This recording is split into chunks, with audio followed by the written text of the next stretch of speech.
قائد محترم بزرگان اور سپاہی صحابہ کے غیور نوجوان جاد ساتھی، آج جبکہ اس علاقے میں دفتر کا سنگ بنیاد اور پرچم کشائی کی تقریب میں میں اور آپ جمع ہیں،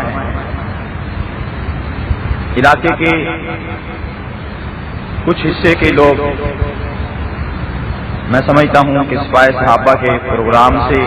اور اس کے مشن سے آگاہ نہیں ہیں، جبکہ مسلم ٹاؤن کا حصہ الحمدللہ سپاہی صحابہ کا گڑھ اور قلعہ ہے۔ اس نشست میں میں مختصر طور پر سپاہی صحابہ کیا چاہتی ہے اور سپاہی صحابہ کا کام اور سپاہی صحابہ کا پروگرام اس دور میں کس اہمیت کا حامل ہے، چند باتیں اس عنوان سے آپ کے سامنے عرض کرنا چاہتا ہوں۔ میرے بھائیوں، سپاہی صحابہ کیا چاہتی ہے اور اس کا کام کیا ہے، اس ساری بات کا خلاصہ اس جماعت کی نام کے اندر موجود ہے۔ ہم کیا کریں گے، کیا چاہتے ہیں، کس انداز سے کیا کرنا چاہتے ہیں، یہ ساری باتیں ہماری تنظیم کا نام بتلاتا ہے کہ ہم اصحاب رسول کے سپاہی، اور سپاہی کا کام ہے ڈیوٹی دینا، حفاظت کرنا چوروں سے، ڈاکوؤں سے، لٹیروں سے، دشمنوں سے۔ ایک فوج کا سپاہی ہے وہ ملک کی سرحدوں کی حفاظت کرتا ہے ملک کے دشمنوں سے۔ ایک پولیس کا سپاہی ہے جو عوام کی حفاظت کرتا ہے عوام کے دشمنوں سے۔ ایک بینک کا سپاہی ہے جو بینک کی حفاظت کرتا ہے ڈاکوؤں، لٹیروں اور اسی طرح کے چوروں سے۔ میرے بھائیوں، ایک صحابہ کرام کے سپاہی جو اصحاب رسول کے ناموس، اصحاب رسول کی عظمت، اصحاب رسول کے تقدس کی حفاظت کے لیے کام کر رہے ہیں۔ سوال پیدا ہوتا ہے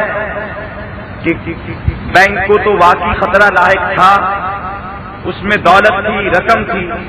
تو اس کی حفاظت کے لیے سپاہی کھڑا کیا گیا۔ ملک کی سرحد کو خطرہ لاحق تھا،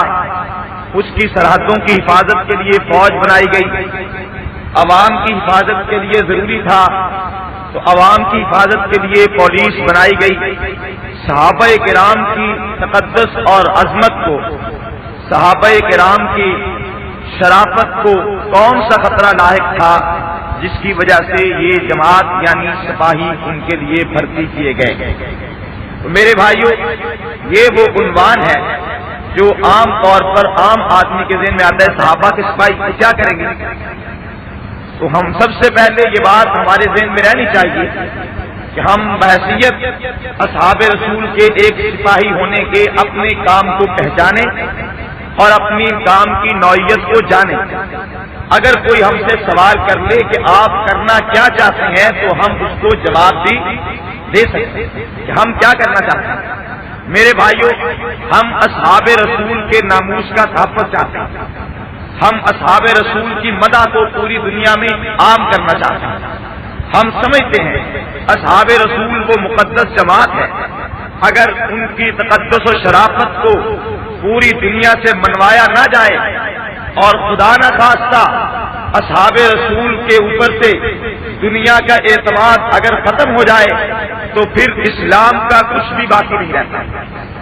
قرآن پاک تب اللہ کا کلام مانا جا سکتا ہے جب صحابہ کرام پر اعتماد ہے۔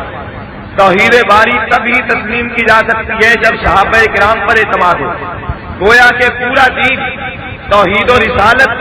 قرآن مجید اور پورا دین اگر محفوظ ہے تو صحابہ کرام کے صدقے سے، صحابہ پہ اعتماد ہے تو قرآن پہ اعتماد ہے، صحابہ پہ اعتماد ہے تو حدیث پہ اعتماد ہے، صحابہ پہ اعتماد ہے تو پوری شریعت پہ اعتماد ہے۔ اگر صحابہ پہ اعتماد نہیں ہے تو پھر کسی چیز پہ اعتماد نہیں۔ میرے بھائیوں، آج جس کام کے لیے ہم میدان عمل میں ہیں، اصحاب رسول کے تقدس کو خطرہ اس قدر لاحق ہیں کہ آپ کو حیرت ہوگی. آج پوری دنیا میں، آج مشرق و مغرب، شمال و جنوب میں ہم اصحاب رسول کے تقدس کی جنگ لڑ رہے ہیں. یہ جنگ جس کا آغاز مولانا حق نواز شہید نے کیا ہے، یہ صرف پاکستان کی دھرتی کے کچھ حصے پر نہیں،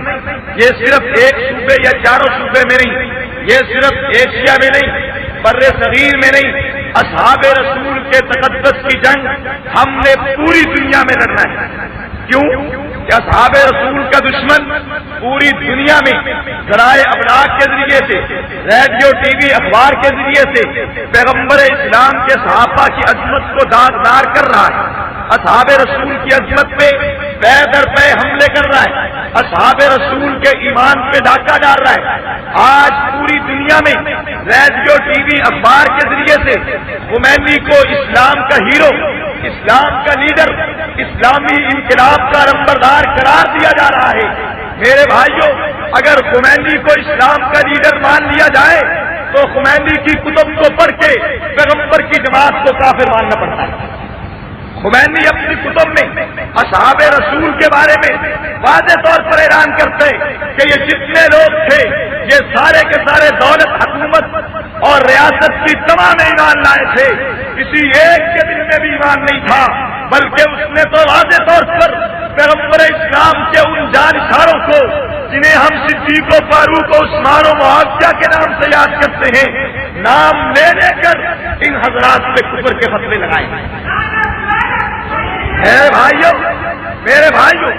وہ شخص جو صحابہ پہ کفر کے فتوے لگاتے ہیں، جو انبیاء علیہ السلام کو ناکام قرار دیتے ہیں، جو 12 اماموں کا رتبہ نبیوں سے اعلیٰ کہتے ہیں، جو یہ کہتے ہیں کہ جس خدا نے عثمان اور معاویہ جیسے بدماشوں کو حکومت دی ہے، میں اس خدا کو نہیں مانتا. جو شخص میرے بھائیوں، جو یہ کہے کہ میں اس رب کو ہی نہیں مانتا جس نے ان کو حکومت دی ہے، رب کا منکر، نبیوں کا گستاخ، ہمارے نبی کو ناکام کہنے والا، اماموں کا رتبہ نبی سے بڑھانے والا اور اپنے ایران کے بدماشوں کو پیغمبر کی جماعت سے اعلیٰ اور بہتر کہنے والا، قرآن پاک کو بدلا ہوا قرار دینے والا، خلفائے راشدین پہ کفر کے فتوے لگانے والا ایک سمے کے لیے اسلام کا ہیرو ہو سکتا ہے، ایک سمے کے لیے اسلامی انقلاب کا نمبردار کہلا سکتے ہیں.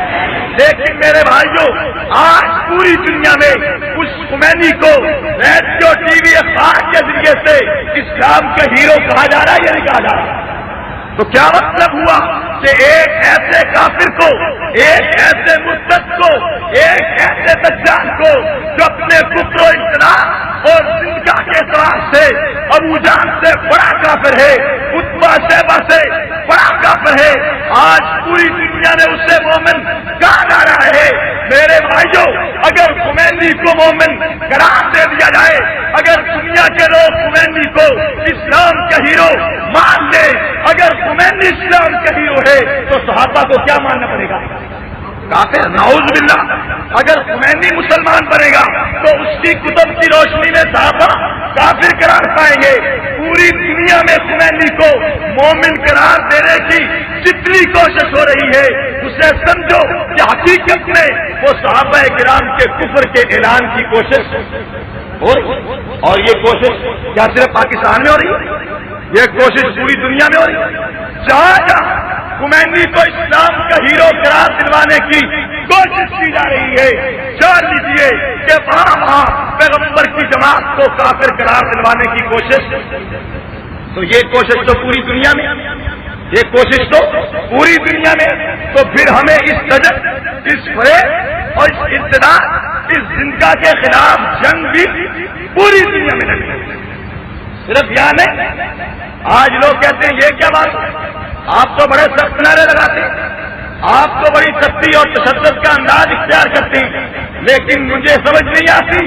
کہ جو لوگ پاکستان میں رہتے ہوئے، سندھ میں رہتے ہوئے، کراچی میں رہتے ہوئے اپنے لیڈر کے لیے، اپنے قائد کے لیے اپنی جماعت کے لیے یہ نظریہ رکھیں کہ جو شخص ہمارے قائد کا غدار ہے، ہمارے لیڈر کا غدار ہے، اور جو لوگ پوسٹروں پر بینروں پر یہ لکھیں کہ جو قائد کا غدار ہے وہ موت کا غدار ہے، میں کہنا چاہتا ہوں اگر القام بھائی کا غدار موت کا غدار ہے تو حضرت ابوبکر کا پیغمبر کی جماعت کا غدار 100 مرتبہ موت کا غدار ہے۔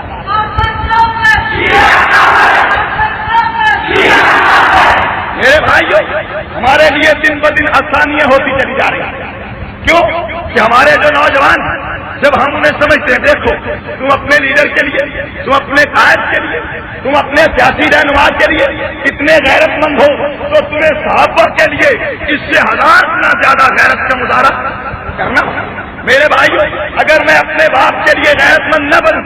اپنے لیڈر کے لیے غیرت مند نہ بنوں، اپنے سیاسی رہنما کے لیے، اپنے استاد کے لیے مجھ میں غیرت نہ آئے تو کوئی بات نہیں، یہی ہے کہ غیرت نہیں آئے گی، لوگ مجھے غدار کہیں گے لیکن میرا ایمان تو نہیں جائے گا۔ اگر میں اپنے باپ کے لیے غیرت مند نہ بنوں، کوئی میرے لیڈر کو برا کہے، میری غیرت میں جوش نہ آئے، کوئی میرے رہبر کو برا کہے، میری غیرت کو ہمیشہ سے رنگ نہ بھڑکے تو کوئی بات نہیں، زیادہ سے زیادہ یہی کہا جائے گا کہ اس کے دل میں باپ کی محبت نہیں، جماعت کی محبت نہیں، لیڈر کی محبت نہیں، لیکن مجھے غیر مسلم تو نہیں کہا جا سکتا، بے ایمان تو نہیں کہا جا سکتا۔ میرے بھائیوں، ہم اپنے لیڈروں کے لیے اگر غیرت اپنے دل میں نہ لائیں، ہم تب بھی مسلمان ہیں، لیکن اگر صحابہ کے راستے پر ہمارے دل میں غیرت نہ آئے، صحابہ کی بات پر ہماری ہمیشہ کی رگ نہ بھڑکے تو ہمیں جان لینا چاہیے کہ ہمارا ایمان رخصت ہو چکا ہے۔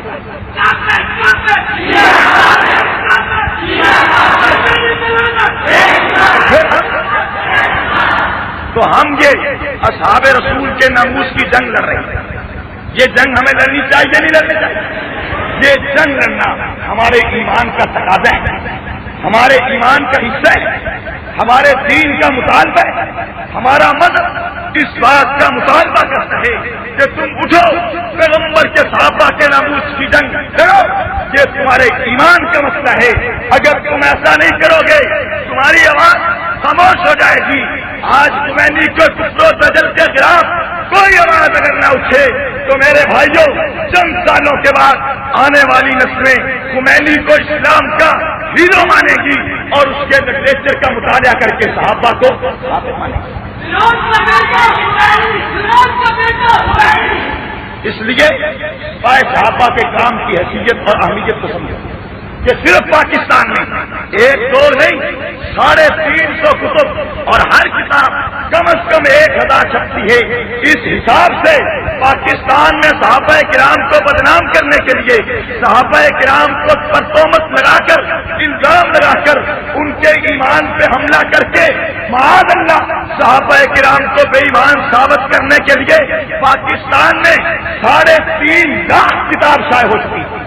اس لیے میرے بھائیوں، جب اتنا لٹریچر صحابہ کرام کی توہین پہ چھپ رہا ہو، جب صرف کراچی شہر سے 120 سے زیادہ کتابیں شائع ہو گئی اور جن کی مجموعی تعداد 1.5 لاکھ بنتی ہے، جس کراچی سے 1.5 لاکھ کتب صحابہ کی توہین پر چھپ جائے، اس کراچی میں صحابہ کی عصمت کے لیے، ناموس کے تحفظ کے لیے، شرافت کے لیے، ان کی مدح کو عام کرنے کے لیے مجھے اور آپ کو کوئی کام نہیں کرنا ہوگا۔ میرا اور آپ کا اصحاب رسول کے ناموس کے لیے کام کرنا، یہ اس وقت کی آواز ہے، ہمارے مذہب کا، ایمان کا حصہ ہے۔ اگر ہم ایسا نہیں کرتے تو میں سمجھتا ہوں ہمارا ایمان ختم ہو جائے گا، شاید ہمیں خاتمہ بالخیر بھی ہمارا نہ ہو سکے۔ آج کے دور میں جو شخص یہ جان لے کہ صحابہ پہ ظلم ہو رہا ہے، صحابہ کے ناموس پہ حملہ ہو رہا ہے، اور پھر اس کی رگے حمیت نہ پھڑکے، مجھے خطرہ ہے کہ شاید اس چیز پہ غیرتی کی بنا پر اسے آخری وقت کلمہ بھی نصیب نہ ہو۔ جس کی رگے حمیت، میرے بھائیوں، بڑے عام، میں پہلے سے کہتا ہوں، مجھے خطرہ اس بات کا کہ جس شخص کے سامنے یہ بات ہے کہ صحابہ کو یہ گالی دی گئی، صحابہ کو یہ گالی دی گئی، لاہور سے ایک کتاب چھپے 101 نمبر لگا کر حضرت فاروق اعظم کو گالی دی جائے، کراچی سے کتابیں چھپیں ہزاروں گالیاں دی جائیں، مجھے پتا چل جائے، آپ کو پتا چل جائے، اور پھر بھی ہماری غیرت و حمیت نہ بھڑکے اور پھر بھی ہمارا ایمان جو ہے اس میں جوش نہ آئے، تو یہ اس بات کی دلیل ہے کہ ہمارے دل میں ایمان نہیں، تو یہ ایمان کا مسئلہ ہے۔ سپاہی صحابہ کوئی سیاسی جماعت نہیں، سپاہی صحابہ کا کوئی اور مقصد نہیں ہے، ہمارا مقصد سب سے بڑا یہ ہے کہ صحابہ کے ناموس کی تحفظ ہو اور پوری دنیا میں صحابہ کی عظمت کا خریدا لہرائے، اور دنیا بھر میں ہم صحابہ کی مدح کو اتنا عام کر دیں کہ ہر بچہ، ہر بڑا، ہر چھوٹا، کانا گورا صحابہ کرام کی عظمت سے گیت گائے، اور آنے والی نسلوں میں صحابہ کرام کی محبت اس قدر ان کے دلوں میں راسخ ہو جائے کہ آنے والی نسل کا بچہ حضرت ابوبکر کو، حضرت عمر عثمان و علی کو، دیگر صحابہ کرام کو ان کی زندگیوں کا مطالعہ کر کے اپنے لیے ان کی زندگی کو مشعل راہ قرار دے کر اپنے آپ کو ان کی محبت میں سرشار کر کے انہی کی طرح حضور پاک صلی اللہ علیہ وسلم کی اتباع کی کوشش کرے، یہ ہمارا مقصد ہے، اور اسی کے لیے پورے ملک میں کام ہو رہا ہے۔ آج الحمدللہ صحابہ کی کاوشوں سے 8 غیر ملکوں میں، پاکستان سے ہٹ کر مکہ میں، مدینہ میں، انڈیا میں، بنگلہ دیش میں، اور اسی طرح لندن میں، امریکہ میں سپاہی صحابہ کے یونٹ قائم ہیں۔ صرف اسی پر اکتفا نہیں ہے، ہمارا ارادہ ہے کہ دنیا کا کوئی ملک ایسا نہ ہو جہاں سپاہی صحابہ کے کام کرنے والے نوجوان آپ کی طرح سر پہ کفن باندھ کے باہر نہ نکل آئیں۔ تو اس مقصد کے لیے یہ یونٹوں کو تشکیل دینا، اور اسی مقصد کے لیے دفاتر کا قیام عمل میں لانا، اسی مقصد کے لیے نوجوانوں کے گروہ کو منظم کر کے جماعت کا حصہ بنانا، اور ہماری جماعت رش اور بھیڑ کا نام نہیں ہے، ہماری جماعت محض ایک شعلہ، محض ایک جذباتی نعروں کا نام نہیں ہے، بلکہ سپاہی صحابہ ملک کی وہ سب سے بڑی واحد منظم جماعت ہے کہ جس کے پاس اس قدر نوجوان ہیں کہ اتنے نوجوان کسی جماعت کے پاس، اور نظم ہے، آپس میں نظم و ضبط کی پابندی، رابطہ و ضابطہ اس قدر ہے کہ اگر مرکز سے ایک فیصلہ ہوتا ہے آنن فانن پورے پاکستان میں کچھ فیصلے کی خبر پہنچ جاتی ہے، اور وہ ہدایت مرکز سے یونٹ تک آتی ہے۔ اگر یہ کہا جائے کہ کل کو آپ نے یہ کرنا ہے، الحمدللہ آج سپاہی صحابہ اس قدر مضبوط فعال ہو چکی ہے کہ دوسرے دن وہ مرکز سے آنے والی ہدایت کے اوپر کام کرنے کے لیے تیار ہو جاتی ہے۔ تو میرے بھائیوں، اسی سلسلہ میں یکم محرم الحرام کے بارے میں قائد محترم یہاں یا وہاں اعلان کریں گے۔ اب میں بغیر کسی وقت کے ضیاع کے